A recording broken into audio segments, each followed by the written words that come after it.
امام بری سرکار کو امام بری کیوں کہا جاتا ہے؟ ان کے اس لقب کے پیچھے کیا راز ہے؟ شہنشاہ ہندوستان اورنگزیب عالمگیر نے آپ کو کیسے پہچانا؟ امام بری سرکار کا اصل نام سید عبداللطیف کاظمی قادری ہے۔ آپ کو دنیا امام بری سرکار کے نام سے جانتی ہے۔ آپ کا سلسلہ نسب 7ویں پشت میں امام حضرت موسیٰ کاظم علیہ السلام سے ملتا ہے۔ آپ کی ولادت 1617 عیسوی بمطابق 1026 ہجری میں چکوال شہر میں سید سخی محمود شاہ کاظمی کے گھرانے میں ہوئی۔ یہ مغل بادشاہ شاہ جہان کا عہد حکومت تھا۔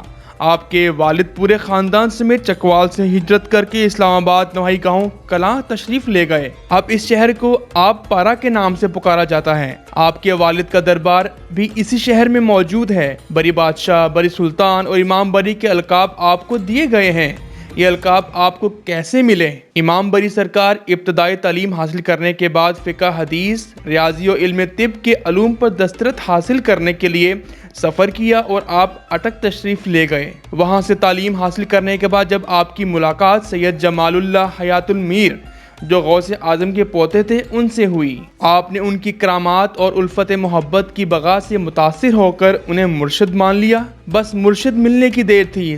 جنڈیالہ شیر خان کے مرشد اور پنجاب کے وارث شاہ نے کہا تھا کہ دودھ کے بغیر کھیر نہیں ملتی اور بن مرشد راستے ہاتھ نہیں آیا کرتے۔ اسی طرح آپ پر مرشد کی نگاہ کرم ہوئی اور آپ ولی اللہ ہو گئے۔ آپ کے مرشد نے آپ کو چلہ کاٹنے کا حکم دیا۔ آپ نورپور کے غار میں چلہ کشی میں مصروف ہو گئے۔ جب آپ کے مرشد نے آپ کو اٹھایا اور آپ کے کشف کے تجلی سے آپ کے سینے کی جانب نگاہ کی اور فرمایا امام ابر یعنی خشکی کا امام ہو جا، اور پھر آپ امام بری کے نام سے مشہور ہو گئے۔ آپ کا زمانہ مغل بادشاہ اورنگزیب کے دور کا زمانہ ہے جو بہت سخت گیر بادشاہ تھا۔ بادشاہوں کو تو فقیروں کی کہاں پہچان ہوا کرتی ہے، وہ تو اپنی دھن دولت میں ہر وقت مست رہنے والے اور ہیرے جواہرات کے محلات خواب کے بستروں میں سونے والے نازمین ہوا کرتے ہیں۔ لیکن جب کسی بادشاہ کے نصیب میں کسی فقیر کی زیارت لکھی ہو تو وہ ہو کر ہی رہتی ہے۔ اسی طرح ایک مرتبہ بادشاہ اورنگزیب عالمگیر اپنے لاؤ لشکر کے ساتھ ایک بستی کے قریب سے گزر رہا تھا کہ راستے میں شام ہو گئی تو اس نے اپنے سپاہیوں کو وہی خیمے لگانے کا حکم دیا اور نہایت وسیع پیمانے پر کھانا بنوایا اور اپنے سپاہیوں کے ذریعے پیغام بھیجا کہ بستی کے سارے لوگوں کو دعوت دی جائے۔ تمام لوگ بادشاہ کے ساتھ کھانا کھانے کے لیے تشریف لے آئے، لیکن سپاہیوں نے بتایا کہ ایک صاحب نے انکار کر دیا۔ بادشاہ نہایت غصہ ہو کر کہ یہ گستاخ کون ہے اور حکم دیا کہ دوبارہ جا کر اس شخص کو میرے غیظ و غضب کے بارے میں آگاہ کرو اور میرے پاس آنے کا حکم دو۔ لیکن سپاہی جب دوبارہ واپس لوٹے تو وہی جواب ہونٹوں پر لیے ہوئے دربار میں حاضر ہوئے۔ اس پر نہ جانے بادشاہ کو کیا سوجی کہ اس نے اس شخص کے خود ملنے کا فیصلہ کیا۔ جب بادشاہ ملنے گیا اور جا کر پوچھا گیا تم ہی وہ شخص ہو جس نے مجھ سے ملنے سے اور میری دعوت قبول کرنے سے انکار کیا، تو سرکار امام بری نے فرمایا کہ ہاں میں وہی شخص ہوں۔ جس پر بادشاہ نے کہا کہ تجھے علم نہیں کہ میں بادشاہ وقت ہوں اور تم ہماری جاگیر ہو؟ اس پر سرکار سید بری امام صاحب نے کہا کہ تم جو بھی ہو جاگیر صرف اللہ کی ہے، اور اگر تمہیں جاگیر دیکھنے کا شوق ہے تو ہمارے ساتھ اس پتھر پہ بیٹھو۔ جب بادشاہ اورنگزیب عالمگیر اس پتھر پہ بیٹھا تو اسے اپنے چاروں طرف ہیرے جواہرات سے بنا دربار نظر آیا، اور وہ پتھر جس پر بری امام سرکار بیٹھے تھے وہ ایک بہت خوبصورت تخت کی صورت میں نظر آیا۔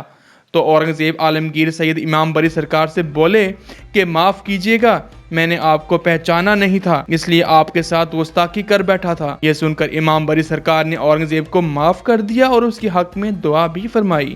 آپ کی ایک معروف کرامت یہ بھی ہے، ایک مرتبہ آپ مویشی چرانے لے گئے اور مویشیوں کو چرانے کے لیے چھوڑ دیا، جبکہ خود کسی درخت کے نیچے آرام کرنا شروع کیا۔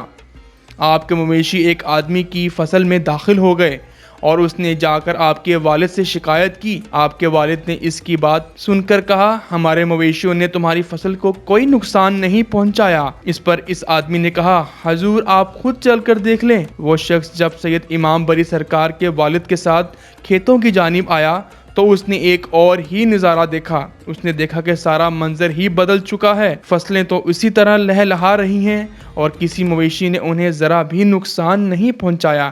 اس پر وہ شخص بہت شرمندہ ہوا اور معافی مانگ کر واپس چلا گیا۔ اس سے آپ کی کرامات، معرفت، ولایت اور آپ کے خاندان کی سعادت کا پتہ چلتا ہے۔ آپ کا وصال 1117 ہجری مطابق 1706 عیسوی میں نورپور شاہ اسلام آباد میں ہوئی۔ آپ کا مزار پاکستان کے دارالحکومت اسلام آباد کے نوائی گاؤں نورپور شاہ میں ہے۔ آپ کا دربار اورنگزیب نے اپنے دور حکومت میں اپنی نگرانی میں بنوایا۔ آج بھی ہزاروں مریدین اور عاشق آپ کے مزار اقدس کی زیارت کرنے آتے ہیں۔ جرنلسٹ ٹی وی کے ساتھ نوید راجپوت۔